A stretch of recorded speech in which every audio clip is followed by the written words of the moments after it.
Hello everyone, dear students. We are presently learning basic grammar of English. This is PPT number 5 for you. So let us study present continuous tense of and change the voice of present continuous tense. We have already learned the structure of present continuous tense in some of the previous presentations. So formula for present continuous tense change the voice is active voice and passive voice. In active voice, we have subject plus am is are plus v1 plus ing plus object plus remaining sentence. In remaining sentence, we have time, place, action, adverbials. In passive voice, usually we have object at the beginning of the sentence plus here am is are plus being plus V3 of V1 plus this remaining sentence, then you have to add by plus this subject comes later on at the end of the sentence. Let us study some of the examples. I am writing a sentence. See this. I am writing. So write is V1 plus ing is there. Writing a sentence. A sentence is object. Now the passive voice is a sentence is being written by me. A sentence is an object and it is in singular form. That is why we have to use is. इथे पुन्हा तोच नियम आहे. ऑब्जेक्टच्या वचनानुसार am is are ठरतो. ते आपण already बघितलेलं आहे. इथे आय बरोबर फक्त काय असणार आहे am. एक वचनामध्ये is अनेक वचनामध्ये are. So a sentence is being written by me. Next sentence, the policemen are catching a thief in the garden. See these colors. So the policeman is subject. Am is are paiki are. Catching is V1. So catch plus ing, that is V1 plus ing. A thief is object and in the garden is remaining sentence. Now the passive voice of the sentence, a thief, because a thief is object. A thief is being caught. Caught is the V3 of V1 catch. Catchचं V3 आहे caught. आणि मग in the garden आपण घेतलं शेवटी by plus subject the police men. अर्थ बघा, police बागेमध्ये एका चोराला पकडत आहेत. एका चोराला पोलिसांच्याकडून बागेमध्ये पकडलं जात आहे. पकडलं जात आहे. The action is continue. लिहिले जात आहे. I am writing a sentence. मी एक वाक्य लिहित आहे. एक वाक्य माझ्याकडून लिहिले जात आहे. पुढचं वाक्य आहे her brother is driving a car on the highway. Her brother काय आहे सब्जेक्ट. एम इज आर पैकी इज. ड्रायव्हिंग काय आहे V1 plus ing. A car काय आहे object. On the highway remaining sentence. See this colours. Now with passive voice. A car is being driven. Drive चा past form आहे driven on the highway by her brother. Now we are not opening a door. Deliberately I have not used the colors here. Without colors you can find these elements of the sentence. So we is a subject, am is are पैकी are आहे. Negative sentence, that is why not. Open is V1 plus ing. A door. We are not opening a door. A door is not. A door is not being opened by us. Miss Chawla is cutting a tree in the evening. A tree is being cut in the evening by Miss Chawla. 2-3 महत्वाच्या गोष्टी सांगतोय, नीट ऐका. Passive voice मध्ये आपण इथे being घेतो का? कारण आपण रायटिंगला आयएनजी आहे म्हणून बीइंग घ्यायचं आहे. कारण रायटिंगचं V3 रिटर्न नाहीये, राईटचं V3 आहे रिटर्न. म्हणजे V1 प्लस आयएनजीला काय नसतं, V3 नसतं. म्हणून तो जो आयएनजी असतो तो बी ला जोडून घ्यायचा, म्हणून आपण बीइंग घ्यायचा असतो. समजलं? आता these are the sentences for you. You can try yourselves.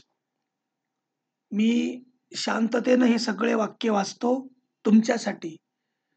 तुम्ही काही वाक्यांचा चेंज द व्हॉइस करण्याचा प्रयत्न करा. Ram is eating an apple. She is buying notebooks for her son. I am cleaning our car in the service station. Kavita and her friends are watering the plants in the garden.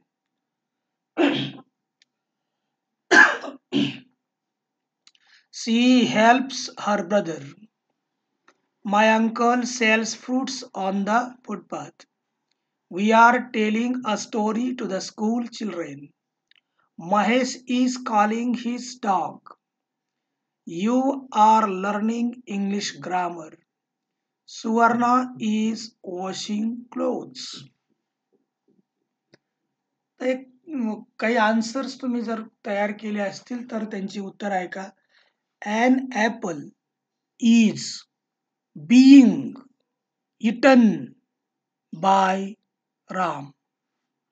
Next sentence. Notebooks are being bought, BOUGHT, bought for her son by her. I am cleaning our car in the service station. Our car is being cleaned in the service station by me. Fourth sentence. The plants are being watered in the garden by Kavita and her friends. She helps her brother. या वाक्याकडे नीट बघा. या वाक्यामध्ये V1 plus आयएनजी नाहीये आणि हेल्पला S प्रत्यय आहे. This is the simple present tense. This is the sentence of simple present tense. So we are not going to use being because there is no ing. उत्तर आहे का? Her brother is helped by her. The same. My uncle sells fruits on the footpath. Fruits are sold. Saleचा past tense काय? Sold. SOLD. Fruits are sold on the footpath by my uncle. आता हे sentence या काळाचं आहे बघा. आयएनजी आहे ना इथे. मग आता उत्तर चेक करा. A story is being told. टेलचा पास्ट टेन्स काय? Told. A story is being told to the school children by us. His dog is being called. कॉलला ईडी लागतो. His dog is being called by Mahesh. English grammar is being learned. Learned ला T लावायचा शेवटी. English grammar is being learned by you. And last sentence, Suvarna is washing clothes. Clothes are, clothes plural आहे ना म्हणून R घ्यायचा.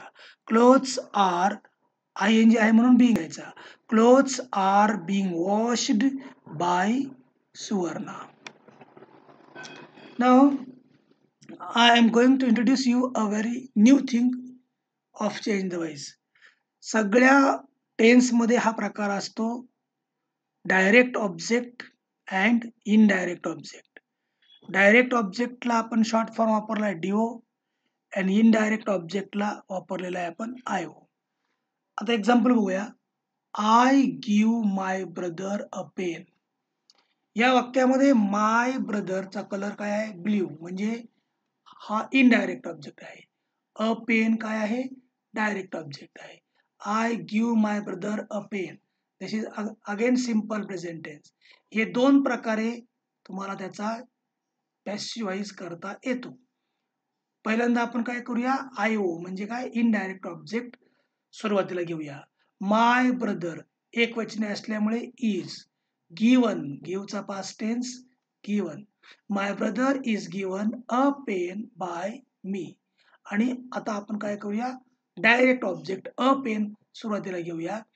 अ pen is given to my brother.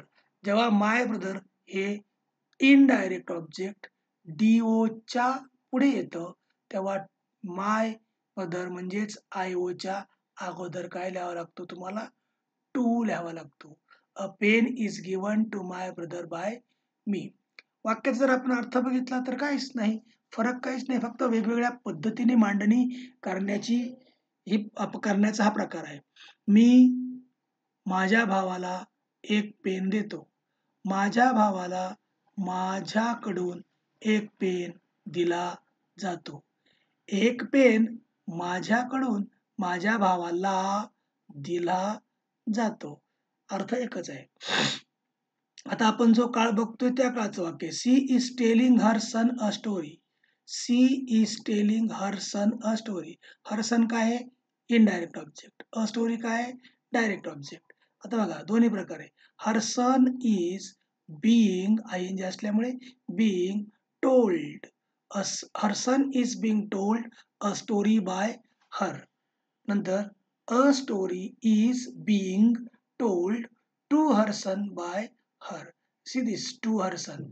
A story हे direct object जेव्हा passive मध्ये सुरुवातीला येतं तेव्हा ह्या आयओ पूर्वी म्हणजे अगोदर टू लिहावा लागतो. अर्थ असा आहे की तिच्या मुलाला एक गोष्ट सांगत आहे. तिच्या भावाला तिच्याकडून एक गोष्ट सांगितली जात आहे. इथे एक गोष्ट तिच्याकडून तिच्या भावाला सांगितली जात आहे. The meaning is the same. शेवटचं वाक्य, he sends me a box of fruits. आता बघा इथे मीचा काय होणार आहे? आय होणार आहे. आय इनडायरेक्ट ऑब्जेक्ट आपण घेतोय सुरुवातीला. I am sent a box of fruits by him. आणि आता काय घेतोय आपण? Direct object. A box of fruits is sent to me by him. Now say this. Direct object आणि इनडायरेक्ट ऑब्जेक्ट हा काय प्रकार आहे? तुम्हाला मी मुद्दाम मराठीमध्ये सगळं सांगतोय की डायरेक्ट ऑब्जेक्ट हे नेहमी एखादी थिंग असते, मॅटर असतो. एखादी वस्तू, एखादी गोष्ट, एखादी बाब असते आणि त्याला तुम्ही व्हॉटने जर प्रश्न विचारला तर हे उत्तर येतं. इनडायरेक्ट ऑब्जेक्ट हे नेहमी व्यक्ती असते, व्यक्ती, अ पर्सन, आणि त्याला हुमने आपण प्रश्न विचारू शकतो. You just study this sentences. She gives my brother a flower. What does she give my brother? The answer is a flower. That is what we call direct object. Whom does she give a flower? The answer is my brother. That is why it is indirect object. मराठीमध्ये आहे का?